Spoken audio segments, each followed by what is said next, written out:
자, 여러분 수업 시작하겠습니다. 지난 시간까지 봉산 탈춤의 내용을 전부 다 정리를 했고, 이번 시간에는 보충 작품으로 들어가기 전에 이제 이 단원에 관련된 내용을 조금 더 정리를 하고 다시 수업으로 돌아가도록 하겠습니다. 우리가 처음 이 단원을 배울 때 한국 문학의 특질이라는 측면을 중심으로 해서 내용을 진행했습니다. 그래서 한국 문학의 특질로 세 가지의 개념이 제시가 되었는데, 첫 번째가 해학과 풍자가 있었고, 그 다음 한의 정서가 있었고, 다음으로 자연 친화가 있었습니다. 해학과 풍자라는 것의 어떤 개념은, 먼저 해학은 대상을 익살스럽고, 그 다음에 악의 없는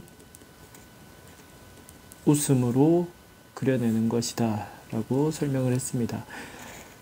지난 시간에 이야기를 했던 것처럼 해학이란 타인을 공격하는 것이 아니라 이 상황 안에서 어떤 과장된 인물의 말이나 행동과 같은 쪽으로 사람들의 시선을 돌려서 거기에만 주목하게 함으로써 어떤 상황이나 고통, 슬픔 이런 것들에서 잠시 눈을 떼고 그 대상이 되는 말과 행동을 굉장히 과장해 표현하면서 그로 인해서 웃음을 유발하는 것, 그것이 해학의 개념이라고, 전통문학 속에 나타난 해학의 개념이라고 설명을 했습니다.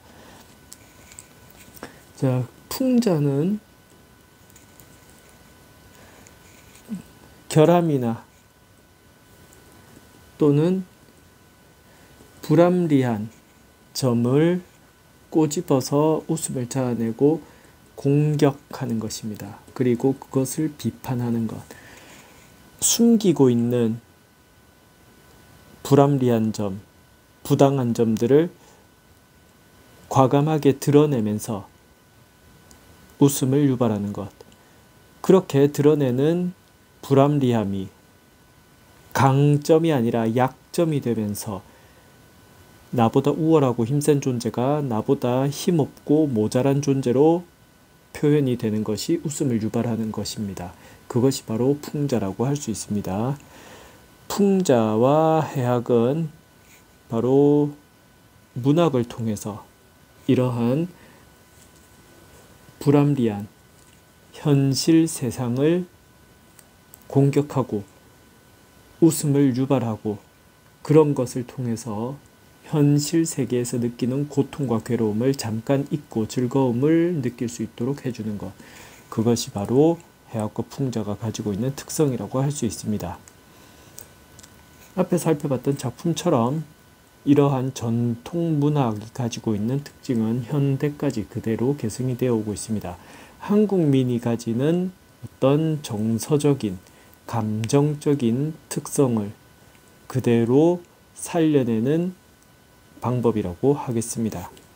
다음으로 한의 정서를 보면, 한의 정서의 개념은 몹시 원망스럽거나 또는 억울하거나 또는 안타깝고 슬퍼서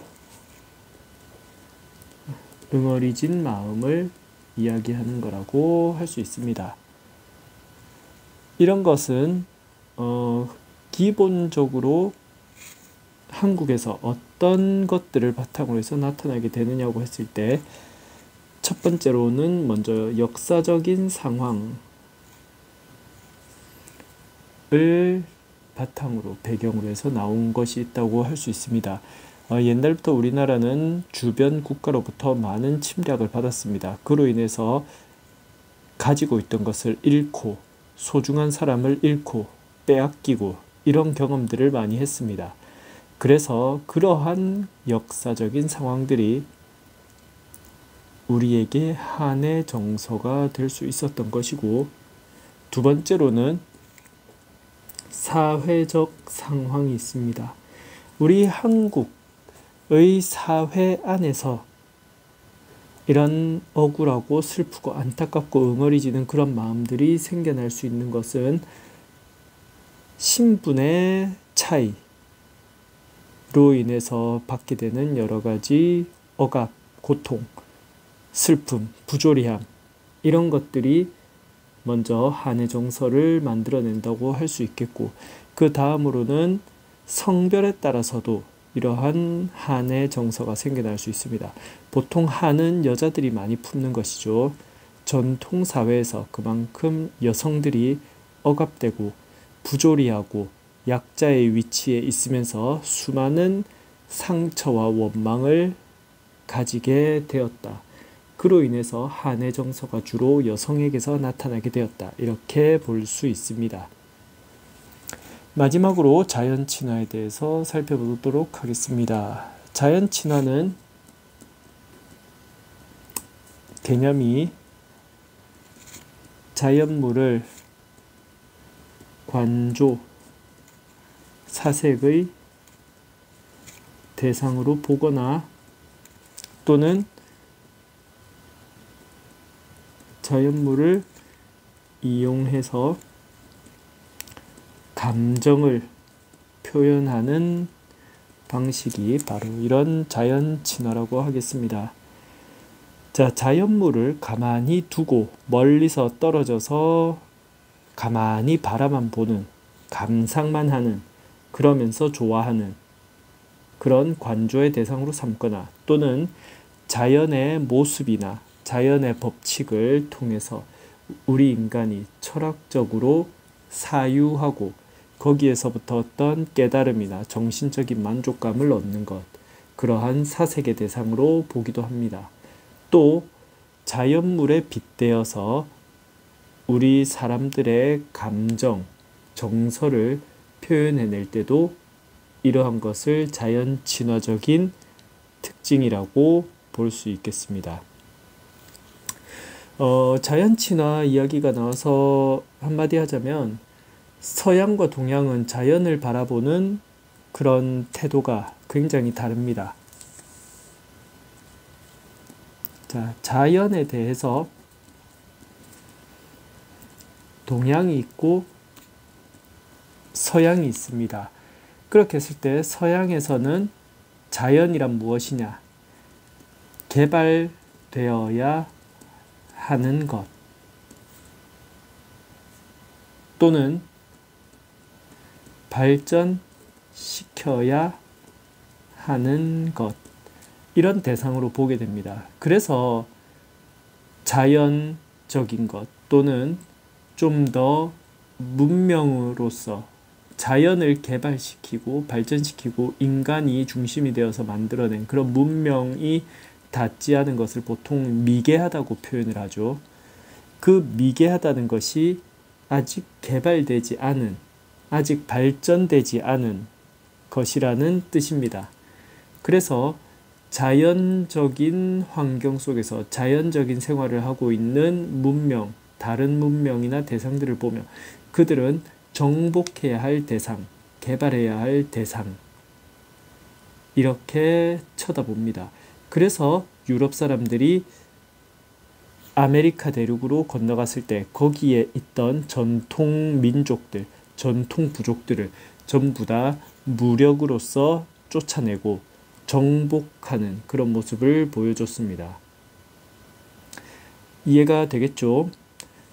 그리고 서양에 대비해서 동양에서는 어떻게 생각하느냐? 자연은 더불어 사는 존재,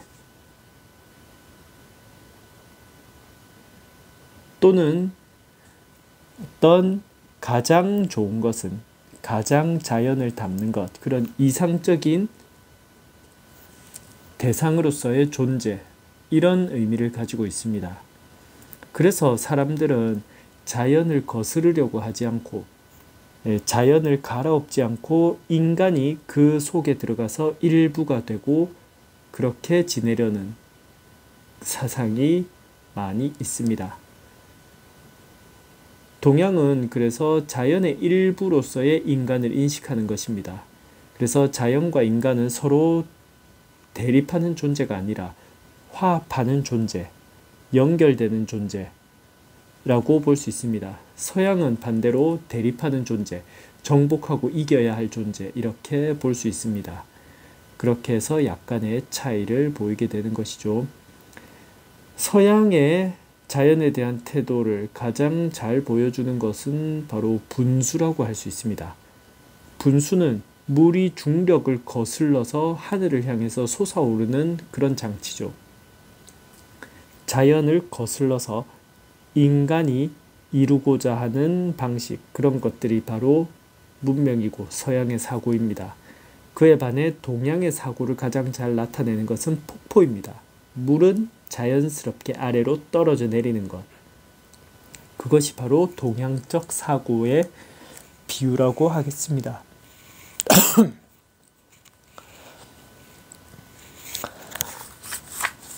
다음으로 넘어갑시다. 봉산탈춤을 할 때 우리 양반 과장 하나를 배웠습니다. 그런데 봉산탈춤은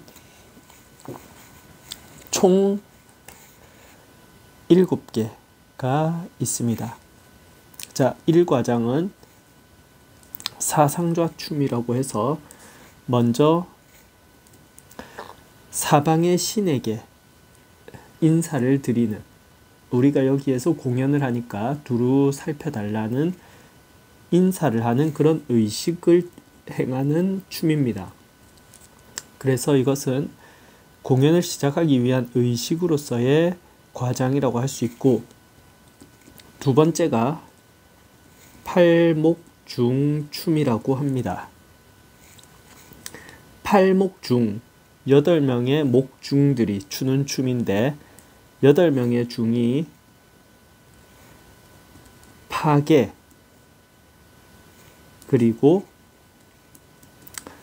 벚꽃놀이 장면을 통해서 희화화됩니다. 그러니까 중을 우스꽝스럽게 표현해서 웃음을 유발하는 그런 과장이라고 하겠습니다.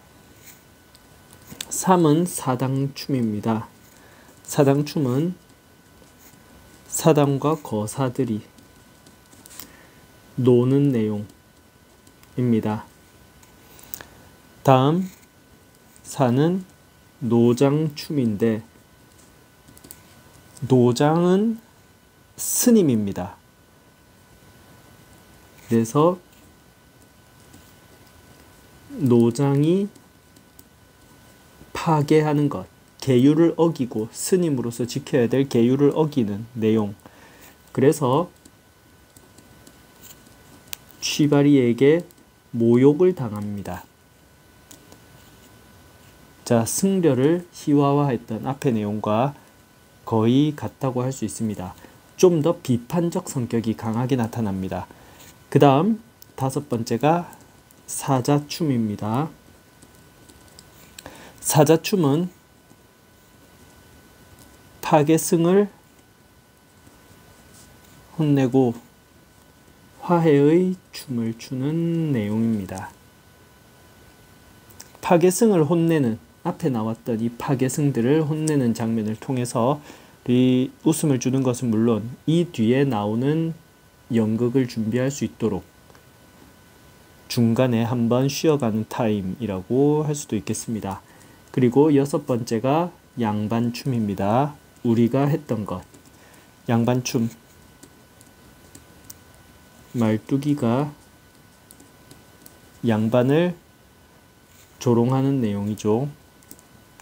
그래서 양반의 무능과 허세를 비판하는 내용입니다. 다음은 7번째 미알춤이 있습니다. 이거는 영감 그리고 미알 그리고 영감이 데리고 온 첩을 통해서 삼각관계가 형성이 되고 이걸 통해서 남성의 횡포를 비판하는 것입니다. 전체적인 걸 봤을 때 이 봉산탈춤에 나타나는 내용을 보면 중과 남성들이 가해자로 나옵니다. 그리고 하나 더 추가하면 양반도 있겠네요. 그러니까 중이나 남성이나 양반들이 가해자로 나옵니다. 기득권, 힘을 가진 세력이라고 할 수 있습니다. 그리고 그에 반해서 이제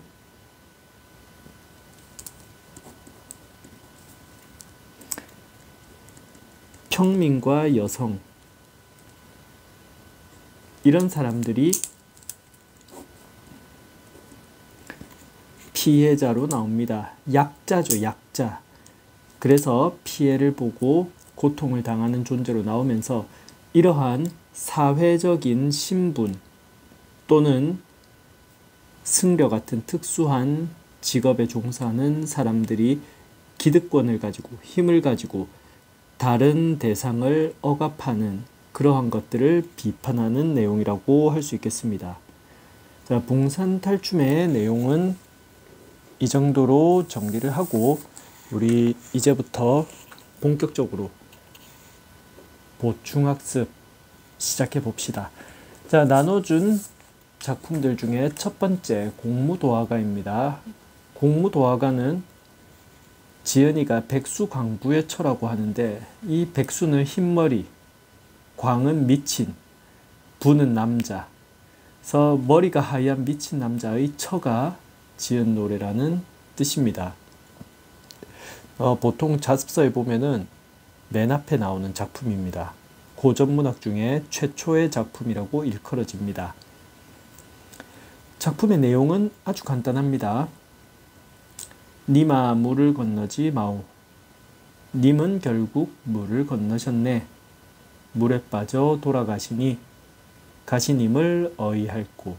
이렇게 네 줄로 구성이 됩니다.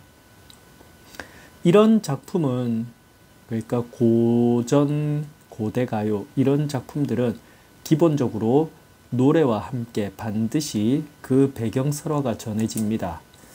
먼저 배경설화를 보도록 하겠습니다. 광리자고라는 어부가 새벽에 일어나서 배를 저어 나갔는데 그때 흰머리를 풀어헤친 어떤 미친 사람 백수광부입니다. 술병을 들고 어지럽게 물을 건너가는 게 보였다.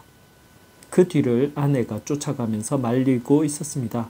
그런데 그 남자는 아내의 말을 듣지 않고 결국 물에 빠져 죽게 되는데 그 아내는 공후라는 악기를 타면서 공무도화라는 노래를 지어 불렀다. 그런데 그 노래가 너무 구슬퍼서 노래가 끝나자 물에 몸을 던져서 빠져 죽었다고 합니다.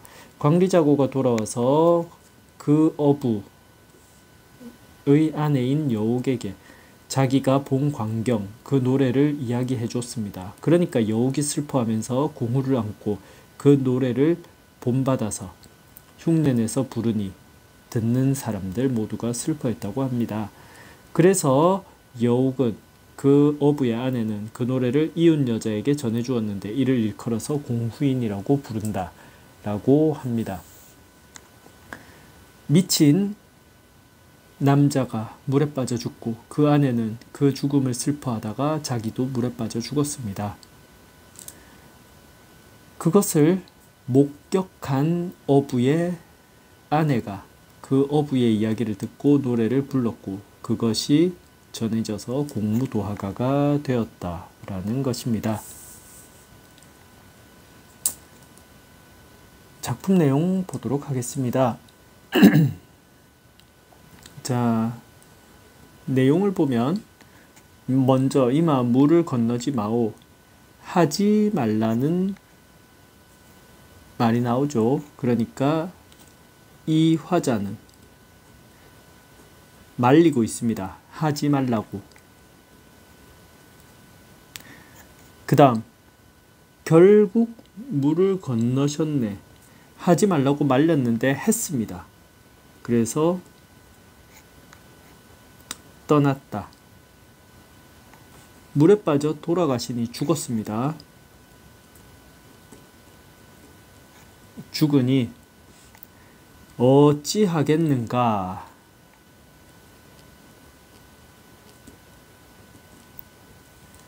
탄식하는, 한숨 쉬는 그런 내용으로 마무리가 됩니다.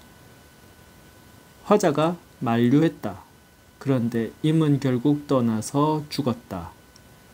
그리고 다시 화자가 탄식했다. 이렇게 됩니다. 여기에서 나타나는 정서를 함께 정리해 보겠습니다. 건너지 말라고 하는데 죽으러 물에 들어가는 사람에게 그러지 말라고 말리는 것이죠. 그래서 이 정서 또는 태도는 애원이라고 할 수 있습니다. 비는 거죠. 가지 말라고. 그런데 가지 말라고 했는데 이미 계속 갑니다. 결국은 건너시네. 초조함. 가서 결국은 죽으시네. 슬픔. 어찌하겠는가? 어떻게 할 방법이 없다. 어쩔 수 없지. 체념. 이렇게 내용과 그에 따른 정서를 정리해 볼 수 있습니다. 전체 내용에 보면은 물이 3번 나옵니다.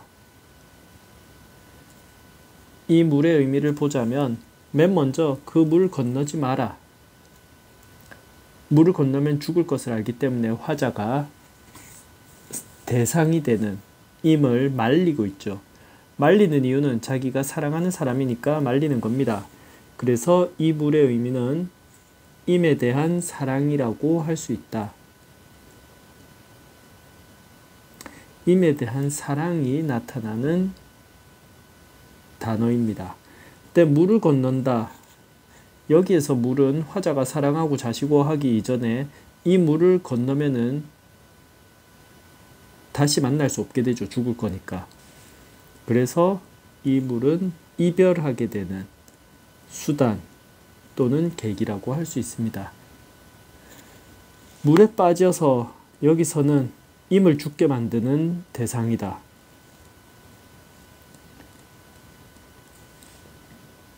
이를 통해서 마지막에 어이할꼬라고 하는 한탄에서는 이 화자의 정서는 다시 한번 정리하자면 님이 죽어버려서 슬픔, 그리고 어찌하겠는가 탄식, 체념, 이런 정서가 한데 뭉쳐있는 그런 단어라고 하겠습니다. 어찌하겠는가 하는 이 한탄, 탄식, 이 행동 속에는 슬픔과 체념, 이런 감정이 진하게 묻어나는 내용이라고 하겠습니다. 그래서 여기에서 나타나는 주제란 바로 님이 죽었잖아요. 그래서 느끼는 슬픔이 주제가 되는 겁니다. 자, 내용 정리가 됐을까요? 그러면 이제 천천히 배경 지식에 대한 설명을 해보도록 하겠습니다.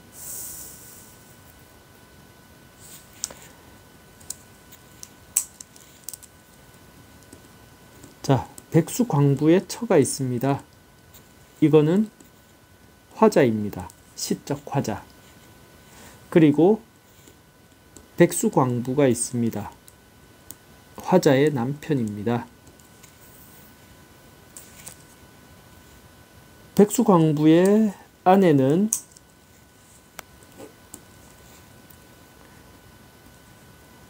광부에게 물을 건너지 말라고 만류합니다. 하지만 광부는 결국 물을 건너가 버렸죠. 이 물의 의미는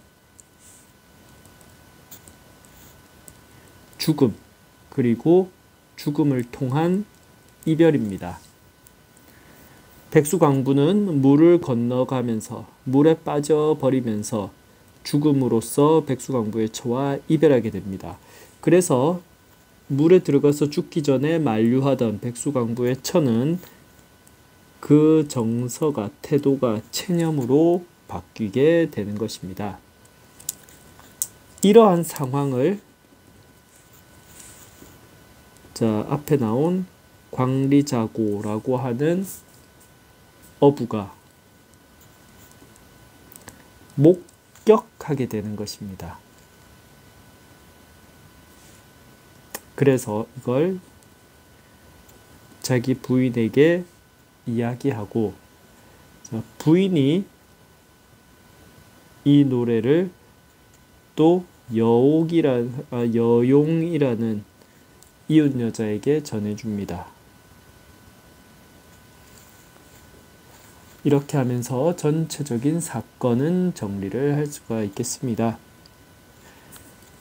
이 노래는 님의 죽음을 통해서 화자인 백수광부의 처가 느끼게 되는 한의 정서가 나타나는 작품이라고 할 수 있습니다. 이러한 한의 정서를 계승하는 다른 작품들이 많이 있는데 이 정서는 시대를 흐르면서 쭉 이어지게 됩니다. 먼저 고대가요에서부터 고려시대 그리고 조선시대를 거쳐서 현대까지 이어지게 됩니다. 고대가요에 맨 먼저 공무도화가가 나오고 그 다음에 정읍사, 우리가 앞에 배웠던 정읍사가 나오게 됩니다. 고려시대로 오면은 정지상의 송인, 이거는 한시고, 그 외에도 가시리, 서경별곡,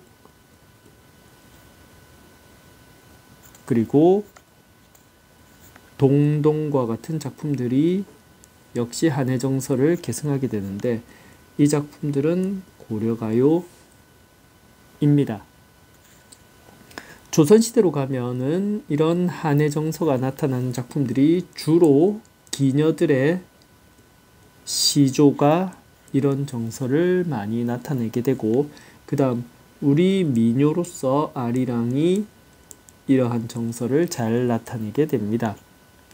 현대에 오면은 우리가 조금 있다가 다시 한번 배우게 될 진달래꽃이라는 작품을 통해서 이러한 감정이 잘 표현이 됩니다.